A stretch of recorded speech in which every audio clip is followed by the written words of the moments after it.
வணக்கம். இப்போ இந்த வீடியோவில் நம்ம சந்திர நமஸ்காரத்தை பற்றி தான் பார்க்க போகிறோம். சூரிய நமஸ்காரத்தோடைய பிரதிபலிப்பு தான் சந்திர நமஸ்காரம். அதாவது சந்திரன் வளருதை நம்ம வளர்பிறை தேய்பிறை அப்படின்னு சொல்கிறோம். அப்போ வளரக்கூடிய நாளை நம்ம என்ன சொல்லுவோம் அப்படின்னு பார்த்தீங்கன்னா சுக்கிலபட்சம் அப்படின்னு சொல்லுவோம். அப்போ ஒளி மிகுந்த நாள் அப்படின்னு அர்த்தம். தேயக்கூடிய அந்த சந்திரன் அதாவது நிலவு தேயக்கூடிய நாளை நம்ம பார்த்தீங்கன்னா கிருஷ்ணபட்சம் அப்படின்னு சொல்லுவோம். அதாவது ஒளி குறைந்த நாள் அப்படின்னு சொல்லுவோம்.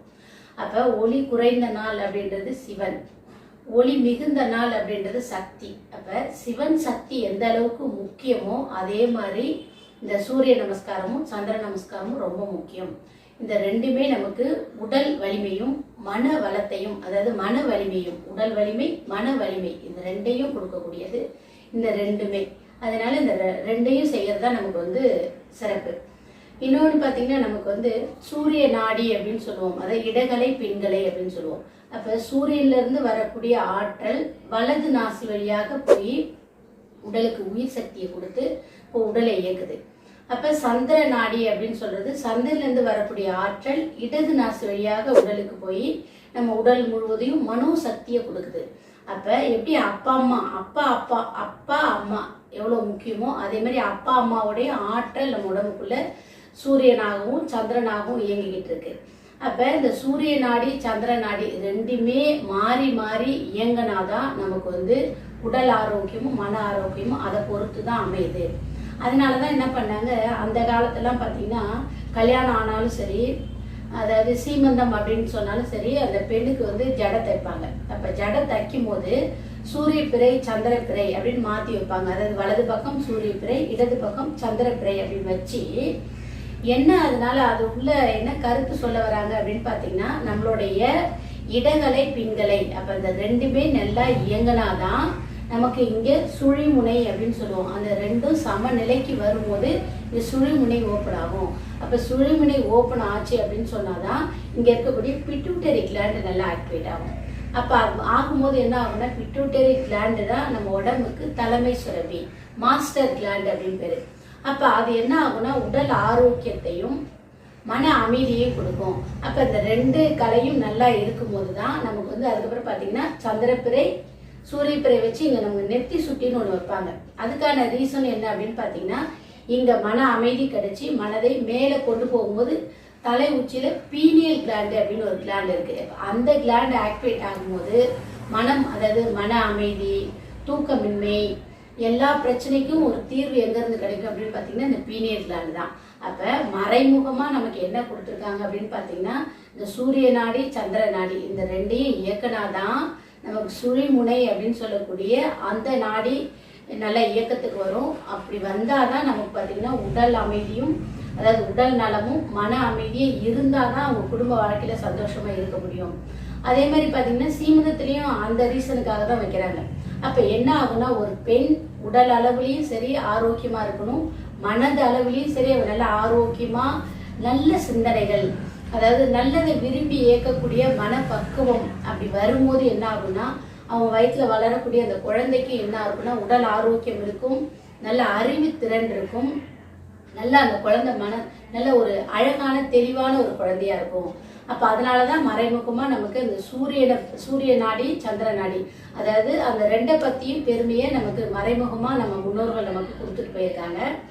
இப்போ இந்த நம்ம சந்திர நமஸ்காரம் பண்ணுறதுனால என்ன நமக்கு நன்மை அப்படின்னு பார்த்தீங்கன்னா இந்த ரெண்டும் பண்ணும்போது நம்ம மனம் உள்முகமாக திரும்புறதுக்கான ஆற்றல் அதிகமாகும், நமக்கு கற்பனை திறன் அதிகமாகும். கவிஞர்கள்லாம் பார்த்தீங்கன்னா ராத்திரியில் தான் நிறைய கவிதை எழுதுவாங்க. அதுவும் பௌர்ணமி ஒப்பிட்டு நிறைய கவிதைகள் எழுதுவாங்க. என்ன ஆகும்னா அவங்களுடைய மனம் கற்பனை திறன், அதாவது நல்ல கவிதை எழுதுறதுக்கு பாடல்கள் எழுதுறதுக்கு எல்லாமே மனதில் உள்ள அந்த கற்பனை திறனை அதிகப்படுத்தக்கூடிய பவர் சந்திரனுக்கு தான் இருக்கு. அதே மாதிரி நம்ம ஏதாவது கலை கற்றுக்கணும் அப்படின்னா அந்த கலைக்கான திறனை எது கொடுக்குதுன்னா சந்திரன் தான் கொடுக்குது.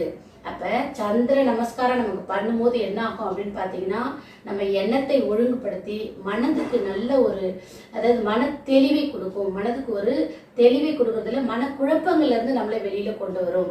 அப்போ அவ்வளோ பவர்ஃபுல்லானது இந்த சந்திர நமஸ்காரம். இந்த சந்திர நமஸ்காரம் எப்படி இப்போ நம்ம வடிவமைக்கப்பட்டிருக்கு அப்படின்னா எப்படி சந்திரன் வளர்ந்து தேய்தோ அதே மாதிரி இந்த ஆசனங்கள் அமைக்கப்பட்டிருக்கு. இந்த ஆசனங்களை எப்படி செய்யலாம் அப்படின்றத, எப்படி செய்ய போகிறோம் அப்படின்றத இப்போ நம்ம செயல்முறையோடு அவங்க செஞ்சு காட்டுவாங்க. இதை நீங்கள் பாருங்கள், பார்த்துட்டு இதை நீங்கள் வீட்டில் செஞ்சு பாருங்கள். நம்ம இப்போ சந்திர நமஸ்காரம் செய்ய போகிறோம். வஜ்ராசனத்திலிருந்து உட்கார்ந்த நிலையில் ஸ்டார்ட் பண்ண போகிறோம். நமஸ்காரம்,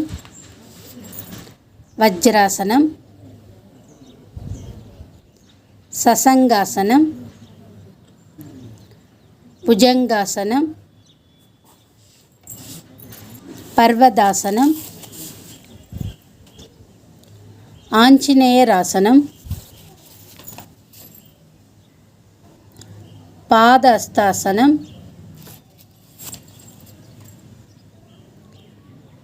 பிரையாசனம், நமஸ்காரம், பிரையாசனம், பாதஸ்தாசனம், ஆஞ்சநேயராசனம்,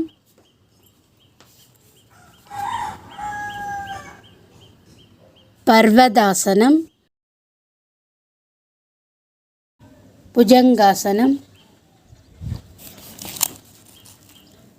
சசங்காசனம், வஜ்ராசனம்,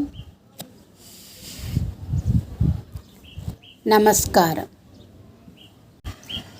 முதல்ல வலது கால் செஞ்சோம். இப்போ நம்ம இடது காலுக்கு செய்ய போகிறோம். நமஸ்காரம்,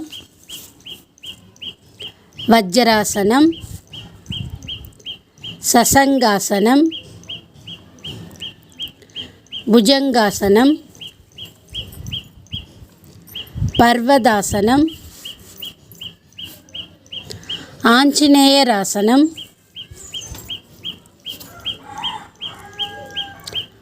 பாதஸ்தாசனம், பிரையாசனம், நமஸ்காரம், பிரையாசனம்,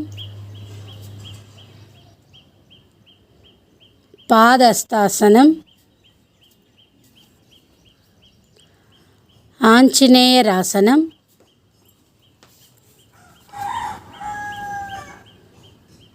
பர்வதாசனம், புஜங்காசனம், சசங்காசனம், வஜ்ராசனம், நமஸ்காரம்.